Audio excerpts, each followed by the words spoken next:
What's going on, everyone? This is Dom, and today we're comparing the Galaxy S8 to Apple's iPhone 7. But before we get into everything, drop a comment below letting me know which device you think is better. So starting out with specifications, Samsung's Galaxy S8 has a gorgeous 5.8-inch display with a resolution of 2960 by 1440, coming in at 507 pixels per inch. Now in comparison, the iPhone 7 packs a 4.7-inch display with a 750 by 1334 resolution and 326 pixels per inch. So there's obviously a huge difference in display resolution here, but I have to give the win to Samsung as being the best display that I have ever seen on a smartphone. Internally is where things get tricky because by default, the iPhone can certainly hold its own, but we're also comparing apples to Samsung's here. So the Galaxy S8 packs a Snapdragon 835 processor, 4 GB of RAM, 64 GB of internal storage, and micro SD card expansion up to 256 GB. Now, unfortunately, the iPhone lacks any type of SD card slot, but may redeem itself with storage options up to 256 GB internally. It also features Apple's A10 processor and a mere 2 GB of RAM, but don't let those specs fool you because this is a powerful device as well. When it comes to design, Apple kept roughly the same one here as the iPhone 6s with minor changes. Oh, and they ditched that headphone jack. Now, there's a new second speaker here which radiates from the earpiece, providing stereo sound paired with the bottom firing speaker, and it's great. And overall, the design here is nice, but it's hard to favor the front side when it packs such massive bezels in comparison to Samsung's latest creation.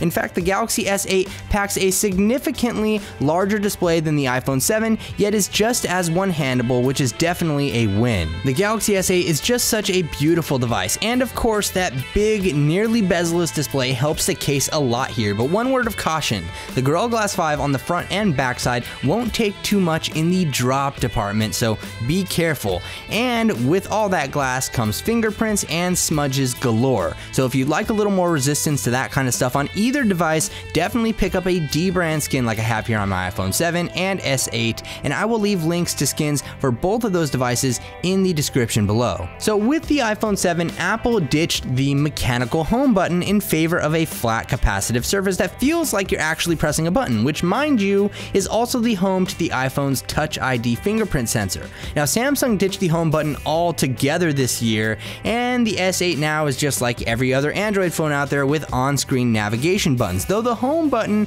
is actually pressure sensitive, and it feels kind of cool with a nice little clicky feel to it when you press on it. But if you think a pressure sensitive software button is cool, then you might get a kick out of Apple's pressure sensitive 3D touch display, where the entire display features this ability and adds quick shortcuts all throughout iOS, which can be pretty useful. Now, with the lack of a physical home button on the Galaxy S8, Samsung opted to move its fingerprint sensor to the back side of the phone next to the camera module, which I absolutely hate as far as positioning goes. It's just hard to find on the backside and very awkward. The Galaxy S8 also uses a couple of golden standards that Apple isn't quite on board with, such as USB-C and, well, that 3.5mm headphone jack.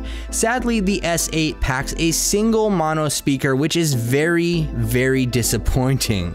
The Galaxy S8, though, does pack Bluetooth 5.0, which allows you to connect with two wireless audio devices and stream to them simultaneously, and yes, it's a pretty awesome feature for sharing music. But overall, in the design department, Samsung definitely wins, and there's not much out there that can touch this design right now. Moving along to software and performance, both the S8 and iPhone 7 hold their own. Of course, this is all going to depend on whether you prefer iOS or Android, but both perform respectably. Samsung packs in a ton more customization features, but that's expected from an Android device. There are major multitasking features available on the Galaxy S8 that clearly iOS just can't compete with. While some of these features are a bit gimmicky though, it still doesn't change that from a software perspective, you're getting much more for your money with the Galaxy S8. Then again, iOS is meant to be simple, and that's a good part of why a lot of people prefer an iPhone over any Android device.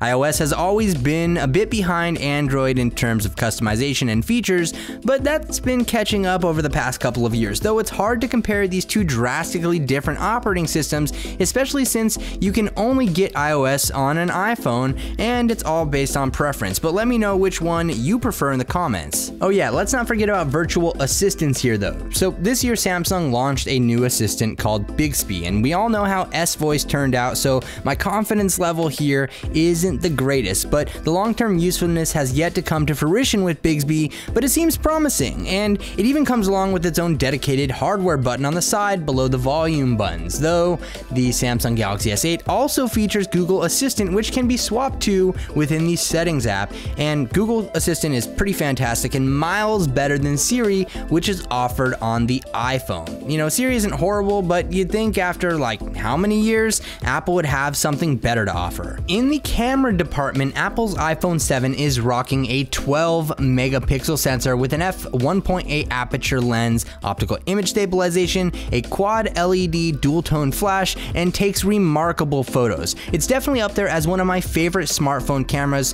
but the software interface leaves a lot to be desired. Again, iOS is all about simplicity, and the camera app is no exception to that rule.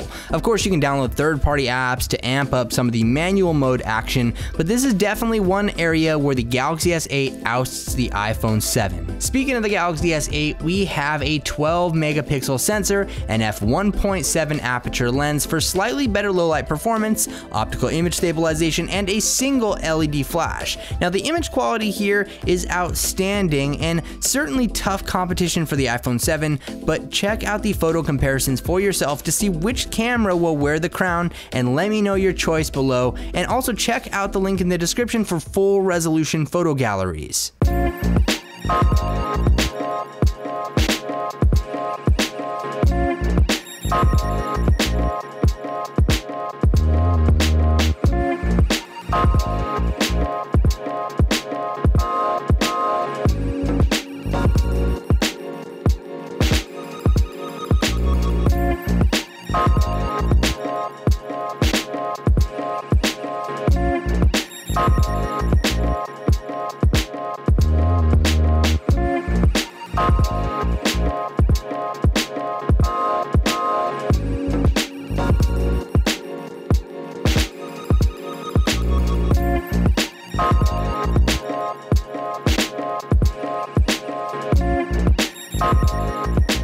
So both cameras here also have the ability to shoot up to 4K video and do a great job all around. Now, if you're into that selfie life, you may be interested in the Galaxy S8's 8 megapixel front-facing camera over the iPhone 7's 7 megapixel shooter, but the quality difference here is marginal at best. When it comes to battery life between these two devices, this is obviously going to depend on how you use your phone, but for the average user, these two come neck to neck. Personally, I found the Galaxy S8 to outlast the iPhone 7 in my use, but it's hard to measure either, as there's not necessarily the same battery statistics on iOS that you'll find on Android.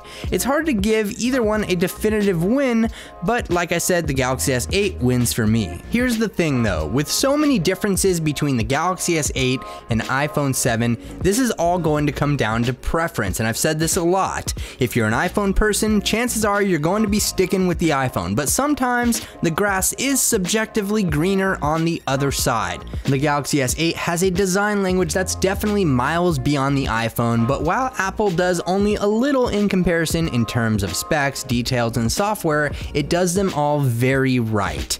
Obviously, the next generation iPhone is only months away pretty much, and my opinion may change by then, but for now, I'm gonna give the Galaxy S8 an overall win here. But be sure to let me know how right or wrong I am in the comment section below, and leave this video a thumbs up if you enjoyed it. Also, subscribe for more comparison videos like this in the future.